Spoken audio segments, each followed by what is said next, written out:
Hello and welcome back to the Jo's Art History Podcast, a podcast which celebrates all things art historical every single day. This is episode 36.2, which is a follow-on to 36.1. Now you don't have to listen to these in order, there's no need, but there are throughout this part some referrals back to the previous artworks that we spoke about in episode 36.1. Not disastrous, but might help you follow along. So sit back and relax as you enjoy part 2 of episode 36, Famous Art Cameos in the Movies.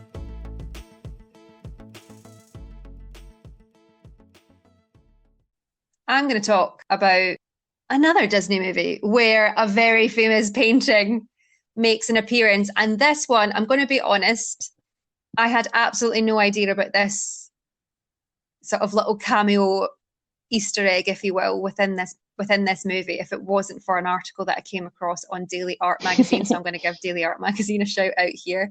And it was all about hidden paintings in movies. Mm-hmm. And I came across it just after we did our first one. And I was like, oh my God, what is this? The movie, rather, is Beauty and the Beast. So as everyone knows, you know, Belle and the Beast, a very sort of iconic, absolutely love this movie. And of course, the Beast lives in this incredible castle filled with all these brilliant, beautiful things. And according to Disney, one of the brilliant, beautiful things that he owns is Johannes Vermeer's Girl with the Pearl Earring. And for those of you who don't know this painting by name, you will definitely know it to look at. I think it's the most iconic painting within art history. I think only second to the Mona Lisa, perhaps. No one at me, I'm just saying. It's this beautiful young girl who just sort of very casually looks over her shoulder and stares directly out to the viewer.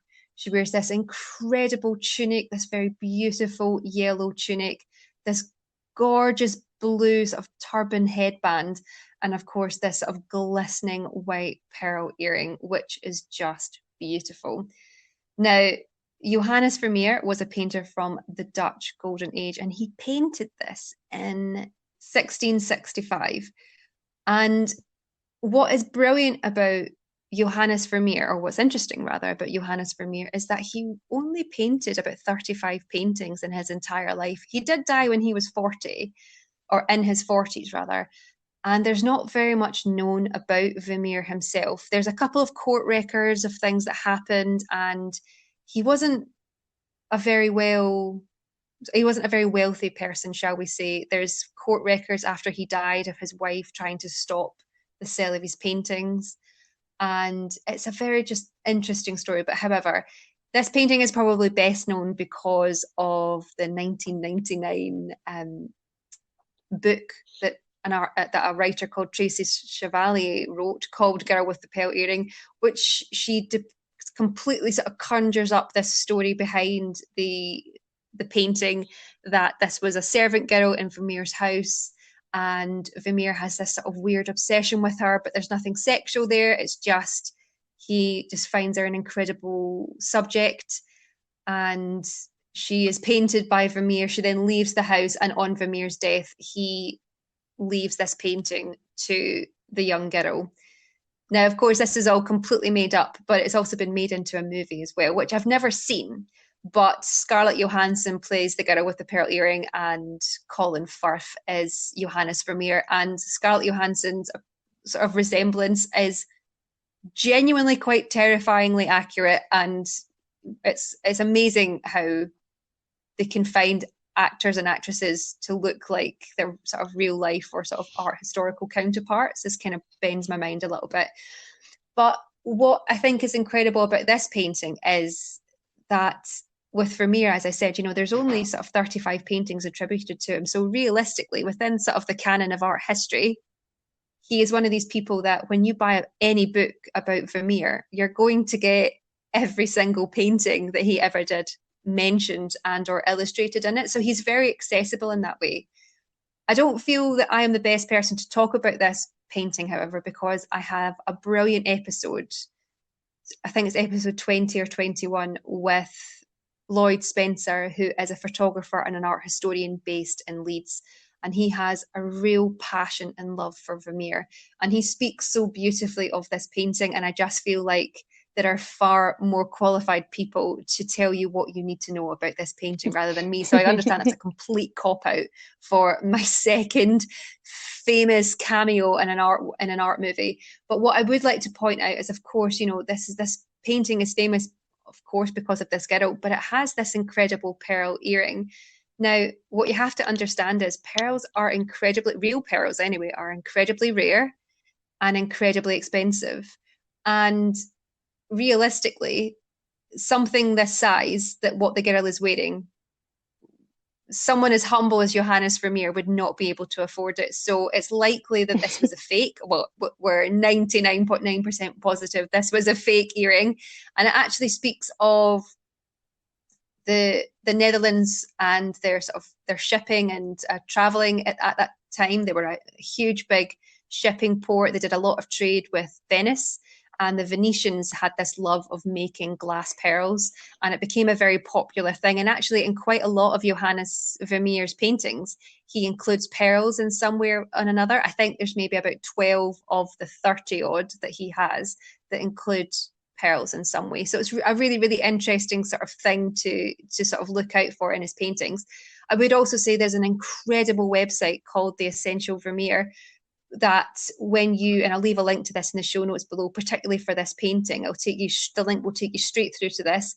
It has points of focus, and there's maybe about 9 or 10 in this painting. And the gentleman that's put together this website, he just talks so beautifully and in a very accessible way about the painting and why it is such a beloved image. I mean, it's just so iconic, and she's just so beautiful how she looks at you, and these incredible sort of rosy lips. And another thing to remember about Vermeer is he was considered a master of light, and that is what you have to think about when you're looking at something like this, how the light sort of hits her face and how everything is beautifully shadowed and complemented, and the complements of colors as well, between the blue of her turban that sort of goes into her sort of very luscious red lips, and then into this beautiful tunic that she's wearing. It's just incredible. So there are far more superior people that can talk about this painting than I can, but I think it's a real treasure, and I would definitely suggest that you go and check out Lloyd's episode, and I'll leave that in the show notes below. So that is my famous cameo, part 2 of Beauty and the Beast and the girl with a You should pearl also earring watch Beauty and the making Beast. If a you've little not seen it, appearance. I highly recommend it. It's probably one of Disney's best films for sure. It's something I've watched probably 50 billion times, and no word of a lie, I think I've watched it 5 times in one day once because it's just so wonderful. So, time Okay. for the third and last painting for moi. So, I'm going to discuss I Am Legend, which is a action sci-fi horror made in 2007. And I'll be honest, I don't remember the scene 100%, but I do remember clocking it when I watched it many, many moons ago. The painting is in the background of Will Smith's character's living room. It's a very famous post-impressionist painting. Might have heard of it. It's called Starry Night by the one and only Vincent van Gogh. And I would arguably say, and I think people would agree, this is his most iconic piece, and probably most recognized piece that he's ever done. So it was painted in June 1889, and it shows the view that was seen from outside of Van Gogh's window while he was in Saint Paul de Musol in southern France. And he self-admitted himself after having a breakdown and when he infamously cut off his ear in December 1888. The painting shows a picturesque town with vibrant blues and vivid yellows of this dreamlike atmosphere. What's so wonderful is that you can see every single brushstroke. It was just the way that Van Gogh painted in this iconic post-impressionism way, and also just how you can also see how thick the paint is. So it's almost like he just it just kind of shows like how he had to get this out which is like almost like you can see how passionate and beautiful this is. All the colours just work so well together. The trees are on the left-hand side of the painting and they rise like flames. It's just kind of like the way he paints it. It just has, I can't emphasize how much movement is in this painting. And the sky swirls around the stars and the moon, which stand out because they're that vivid yellow and they're circled with just bright whites, and it just pops so much because obviously the stars and the moon is the thing that you're meant to kind of clock straight away. The painting also includes the planet Venus. Yeah, and as I'd said, I can't emphasize how much movement. It's just the way that the paint kind of swirls around. It just kind of shows elements like the wind and the night sky moving, which just is so beautiful. Yeah, and it's almost kind of like, it's a hot summer night. You can feel the heat sort of rise from the town, and you can see it and you can feel it in the brush strokes and the movement of the painting. And this is just it's just one of these completely iconic ones, isn't it? Where it's done the rounds, but again, it's one of these things that it doesn't matter how many Yeah, times you've you'll seen it, never. I think it's that's with a still lot of just a like Van Gogh pieces. masterpiece. Like you'll never not be amazed at like what he created. And the thing is, though, the painting that would have been painted from memory, because Van Gogh actually painted only during the day. He did take artistic liberties with it, so they've had astrologists look at the piece because obviously the night sky is kind of the focal point, the main subject matter. And they say that the moon would have been in a completely different direction. So right now it's facing the right, which is a waxing crescent.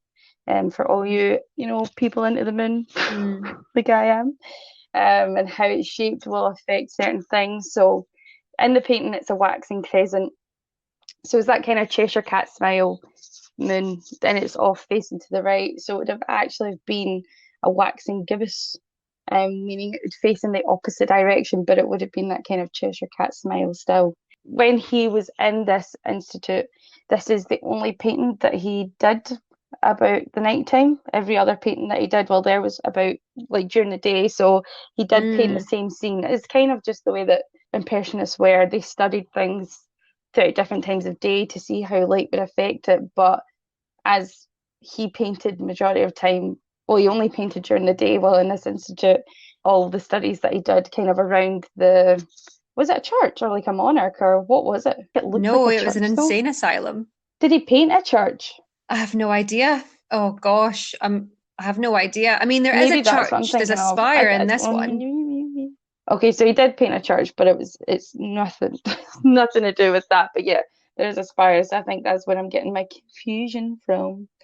Yeah, so this is the only painting that took place at night while he was in the institute. I think he was there for like a year. Yeah. I'm not too sure how long he was there for, but he was there for a little while, at least 6 months. And, like you said, he was sort of self-admitted.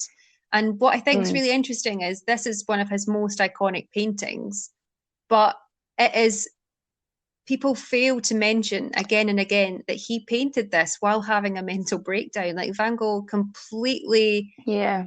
suffered his entire life with mental health issues. This is also completely well documented as well. He was a passionate writer and he wrote to his brother Oh, almost every day. And a lot of these letters survive.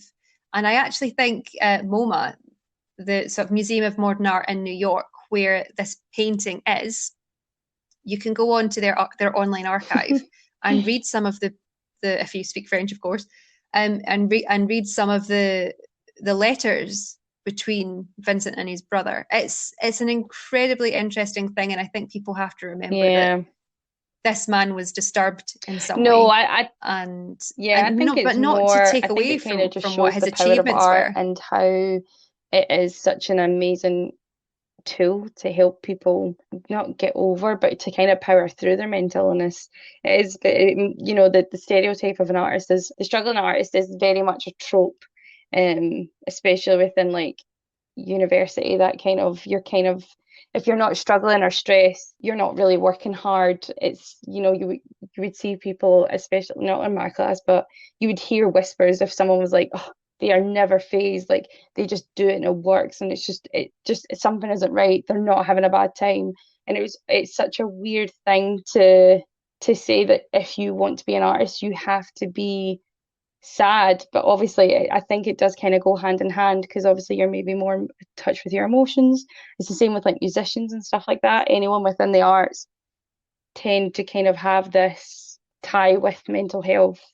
Well, I think, modern day example, Tracy Emin is fabulous at that. She is constantly sort of re-examining herself and her emotions and how people perceive her and how Mm. she and herself thinks of herself. I wonder why they picked this one for I Am Legend, because is I Am Yeah, Legend love not, how this is it's like two of my like films. I like the apocalyptic, world is is it not? ending and the world is messed up. Yeah, so it's a bit of, oh God, it's a bit of virus. Oh no, triggered. That it's essentially like zombies, but they're like vampire zombies. Spoilers. It's been out since 2007. Really, truly, you only have yourself to blame if you've not seen this film. Will Smith is immune, so he stays in New York, where all horrible things occur in the world, and he stays there to try and study the infected and to find a cure, basically. But yeah, I can't honestly, man, it has been so long, but I just remember being like, and it's like every painting that I talk about with you, I've got like where it is in the film, like in scene. Because I can't remember if I did that. I must have done that I think I did do that last time, but like it is bang center in the scene, like in shot. He's to the left of the scene. And it's very much kind of like poof, there's Starry Night. And he does have other paintings on his wall. See if I can get the picture up.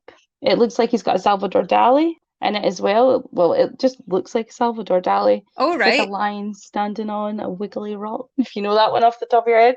I was really gutted because I did go to Amsterdam a couple of years back and I went to the Van Gogh Museum and I was buzzing because I thought I'm finally going to see it. And it was not there. And I was like, what? This is an absolute outrage. Like, what's the point of a Van Gogh museum if there's no Starry Night? But many, many, many beautiful paintings in that museum. So if you ever get a chance to go, it's incredible to see his work in person because he just, I think my favorite thing is just how thick the paint is.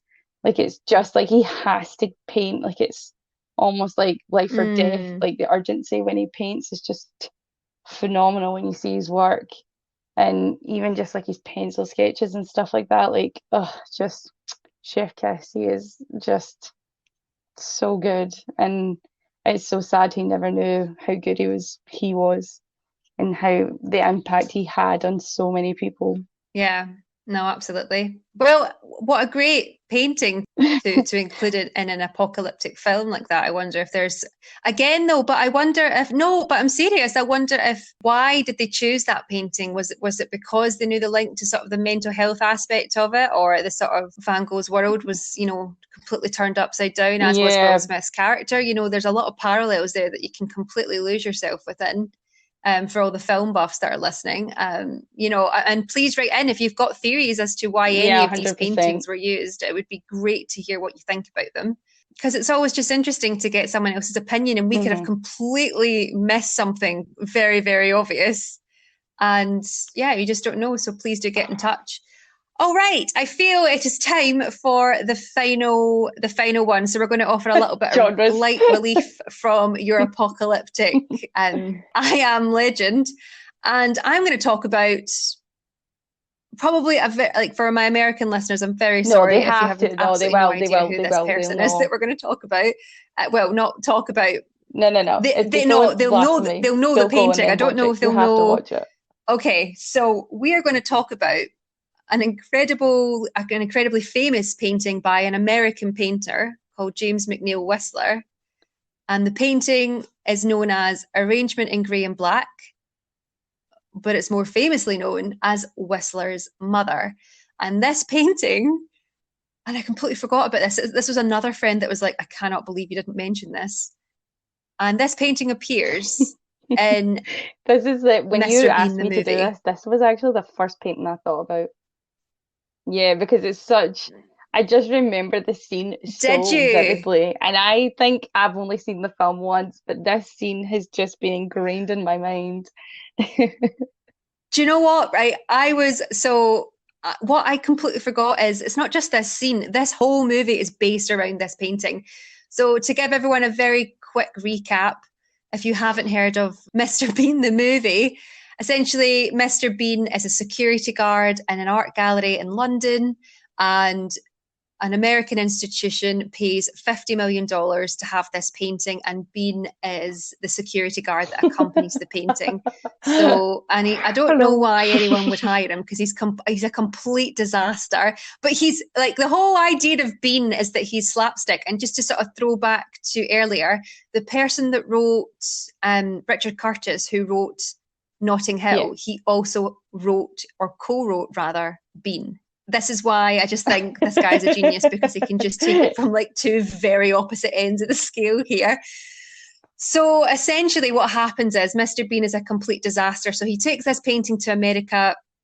He is mistaken as an expert. He somehow is left alone with the painting in the museum before the big reveal. He sneezes on the painting that is not behind glass, which just wouldn't happen anyway. Let's not poke holes in a theory here, but I'm just saying that there would be protective glass over something this iconic anyway. Or also security systems that work. Anyway, so he sneezes. He tries to like wipe the painting. I'm going to leave the scene in a link below. It's on YouTube, and I must say, I was like, I'm probably going to hate this, and I watched the scene, and it's just so funny. That's the thing about Mr. Bean. Mr. Bean, like, even at 30, like I shouldn't laugh, but I just think it's hilarious. And just so good. Oh my God, quote of the podcast so far. Mr. Bean ages like white. Anyway, so he does this brilliant thing in the movie where, of course, he tries to restore it. He ends up drawing essentially like a cartoon head on this woman, because he puts the wrong sort of chemicals on it, and it's just disaster after disaster. There's a brilliant scene where he tries to get the painting out of the frame and down a corridor when he puts a cloth over it, and he pretends it's a trolley, and he makes the noise, and it's just so good. It's just so good. And then he meets someone who's also got a trolley, and what he does to get around the situation. Oh, it's brilliant. So it's in the link below. Please go watch it. I promise. If you need a laugh, go and watch it. It is so funny. Anyway, so he does this really clever thing where, of course, he completely destroys the original and he replaces it with a poster. And what he does to trick the museum staff is that he covers the poster with raw egg yolk and then sort of heats it with a hairdryer to make it look like real paint, which I don't know if that would work. I'm not, like, any conservation people, please get in touch. Although they'll probably just be like, ha ha ha, I can't even believe you've asked me to get in touch. That wouldn't work. He also puts it back in the frame with chewing gum. So this is how, it's just a disaster. And then he's like mistaken as this like professional. My God, it's just brilliant. And I'm going to leave. He does this speech. Hold on, I'm going to just play the speech just for a couple of minutes of it because it's brilliant. So this is him. Because in the series he never speaks. So this is the whole. What do you mean? This is the whole thing about Mr. Bean. It's completely just physical comedy. The only thing he says is Teddy, or he'll go. Rrr. And I think this whole but like the whole film I think is also in silence, and he'll maybe just say one or two words, but this is the first time he speaks, and I think this is what was so like I think just so wonderful about this film is because everyone was like, oh, Mr. Bean speaking like no one had ever heard him speak in sentences. Right. Okay. So I'm going to play the scene. This is him in the museum giving everyone is gathered to see this big unveiling. So I'm only going to play a little clip of it just because of copyright reasons, but it's a 3-minute long speech. It's funny. Here we go. What have I learned that I can say about this painting? Well, firstly, it's quite big, which is excellent, because if it was really small, microscopic, then hardly anybody would be able to see it, which would be a tremendous shame. Secondly, and I'm getting quite near the end now of this analysis of this painting, secondly, why was it worth this man here spending 50 million of your American dollars on this portrait? And the answer is, well, this picture is worth such a lot of money because... And the reason he gives is ridiculous. So go and follow the link in the clip in the show notes below. But it's just on your podcast. It's just brilliant. Like the painting is big.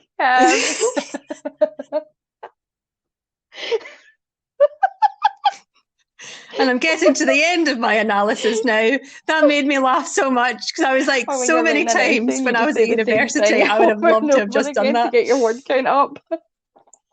That's far, Leslie. Furthermore, dear sir, I think you'll find, yeah, we've all been there. Oh, right, okay, so I think I've literally just spent the last 10 minutes talking about how good the movie is, never mind the painting. So we're going to move on and talk about the actual painting. So as we said, it's known as Arrangement in Grey and Black. It was later known as Arrangement in Grey and Black #1, but sort of the sort of slang phrase for it, or what it's more sort of known as, is Whistler's Mother. And it's a painting, oil on canvas, by American-born painter James Mcneil Whistler, and it was painted in 1871. It was painted while the artist was living in London, and it depicts his mother, Anna Mcneil Whistler. Now this, for me, when I look at it, people rant and rave about how fabulous this painting is, and it's very sort of Victorian boring. Like, I would put it up there with, like, there's not a lot going on. I think the most detailed thing is he does this really beautiful sort of like floral design on the curtain, which is to like the left-hand side of the painting. But this painting is so iconic, and in America, like, they love it. They absolutely love it. They've used it on, you know, it symbolizes motherhood, the love of a mother and child, and just, I don't know, people hold it so dearly. And I would love to know, if you're listening, if you love this painting and why, because for me, it kind of leaves me a little bit cold. And I think that's okay to say that. You can't absolutely love everything, but I think it's very interesting that it's so well loved. So it was first shown at the Royal Academy of Arts in London's summer exhibition. Now, the summer exhibition happens every single year, and the only year it didn't happen was, of course, 2020 because of COVID. And that would have been 252 years of it going. So it's been going for a long time. And when it was shown in London, people hated it, not because of the subject matter, but because he'd given it this abstract title, because, you know, Victorians play by the rules. And they hated the fact that it was called Arrangement in Grey and Black, a portrait of a painter's mother. So they just really couldn't understand why he had called it this. And people in the UK hated it. Some people loved it. And there's an amazing Scottish critic called Thomas Carlyle who loved the painting so much, he commissioned Whistler to make a portrait of him in the style of Whistler's mother, and not in a dress. That's not what I'm saying. I mean, like, black overall coat indoors. And funnily enough, so as I said, you know, Thomas Carlyle, he was a Scottish art critic, and this painting, so Arrangement in Black, which is Arrangement in Grey and Black #2, can actually be found in the Kelvin Grove Art Gallery in Glasgow. So another sort of close to home. But this painting has been on postage stamps. It's also used as an inspiration for a sculpture, the Mother's Memorial in Pennsylvania, in Ashland. It was used in Canada as well as part of a poster during World War I to recruit people to come and join the army to help in World War I, and it's called Fight for Her. I'll show this, and it's just this incredible thing that it's been used in all these sorts of different ways, but like I said, completely hated in the UK. So it was eventually sold. It went to Luxembourg, it was sold, and then it eventually was bought by the French government, and it is now on display in the Muséum d'Orsay in Paris, which is just one of the best museums in the world. And Whistler himself really loved this painting. And he couldn't really understand why people couldn't warm to it. And I've got a great quote here that says, "Just think, to go and look at one's own picture hanging on the walls of Luxembourg, remembering how it had been treated in England, to be met everywhere with defiance and respect, and to know that all of this is a tremendous slap in the face to the Academy and the rest really is like a dream." So essentially, everyone in the UK hated it. The Royal Academy in England were like, "This is disgusting, get it off the walls." And they almost never let it in. But they had a change of heart last minute and did. And people in the UK hated it, and it went abroad, and it's been lost. So we've lost a great treasure just because at the time it wasn't our cup of tea, and now very much we would love to have something like this in one of our collections because it's by although an American artist, very influential in Britain. There's also a brilliant, so as I said, Whistler was based in London, although American. He was one of these people, he had a great network of friends, of artists, of art critics, and really used his network and really sort of championed art for art's sake. You know, there didn't have to be an intellectual reason for someone to make something. If it just felt right to make it, you should make it. And it's this, honestly, that I cannot believe how famous this painting is. Not only has it, of course, been like the subject of a movie, but it's been compared to as one of these iconic things in comparison to, you know, Leonardo da Vinci or Munch's The Scream. So I've got a quote here from an art historian that says, "Whistler's Mother, Wood's American Gothic, Leonardo da Vinci's Mona Lisa, and Edvard Munch's The Scream have all achieved something that most paintings, regardless of their art historical importance, beauty, or monetary value, have not. They communicate a specific meaning almost immediate to almost every viewer. These few works have successfully made the transitions from the elite realm of the museum visitor to the enormous venue of popular culture." And it's true, you know, it's on postage stamps, it's on sort of, you know, World War I recruitment posters, it's sculptures. I've seen it on tote bags, you know, all sorts of things. And actually the one that's in Glasgow of Thomas Carlyle, Arrangement in Grey and Black #2, you know, you can buy sort of a print of it in the gift shop and things like that. You know, it's this incredibly important painting. And I just think it's so funny that they have taken in this movie this incredibly important painting by this American artist and just completely let the two worlds collide in this sort of very sort of funny way. But I think it also really breaks down, I think why it's so funny is because it's, you know, art is seen as this thing that's not supposed to be funny, and you're not allowed to sort of include it in these sorts of gags. It's to be taken seriously, and it's not this sort of joke subject. And it really can be. That's the thing. And yeah, that's my last famous art cameo for this time round. So I really hope you have enjoyed it and that you've learned something. And if you have a particular favourite, do get in touch and let us know. But also, if there's any that we've missed that you think, oh my goodness, this would be definitely, let's do a part 3. What else have we missed? You know, let us know. You were interested, but this is maybe me being more of a film buff, is film scenes that have been recreated, or movie scenes that are taken from paintings. So when you see the scene, you're going, oh my god, that's that painting. Potentially. Well, I'll tell you what, let's leave it up to the great and wonderful listeners of the Jo's Art History podcast. Paintings, because there are so many, and it is, so many. So many. So many.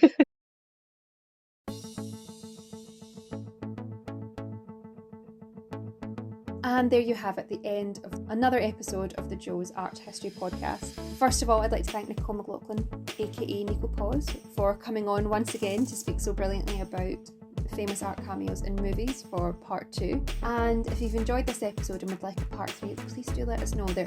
I really do think we could take the mickey out of this. There is a lot of famous art cameos in movies. Or as Nicole suggested at the end of this episode, if you'd like to see famous scenes in movies that were inspired by famous paintings and artworks, then please do let us know. We do really enjoy this topic, so we would be more than happy to bring you a part 3. As always, all the images that we discussed on this podcast can be viewed on my Instagram highlights reel, as well as my Instagram main feed page. So if you go to the highlights reel at the top, if you go to episode 36.2, This will show you all of the images that we discussed throughout the podcast, and there will also be an image on my grid as well, so you'll have to sort of potentially scroll down depending on where you came across this episode, and everything will also be there. If you'd like to get in touch and discuss anything that you heard in the podcast, please feel free to do so. You can email me, joesarthistory@gmail.com, or you can get in touch via Instagram. My DMs are always open. Please make sure to like, rate and subscribe to this, and if you do have time, it would be wonderful if you could give the podcast a review. It does help other listeners find us, and who knows, might even help us move up the charts. We've been in the iTunes charts a couple of times throughout the duration of this podcast, so it's quite exciting. Finally, thank you so much for listening. My name is Jo McLaughlin, your host and resident art historian, and I look forward to welcoming you next time on the Jo's Art History podcast. Until then, keep learning, and remember, art is for all. Bye.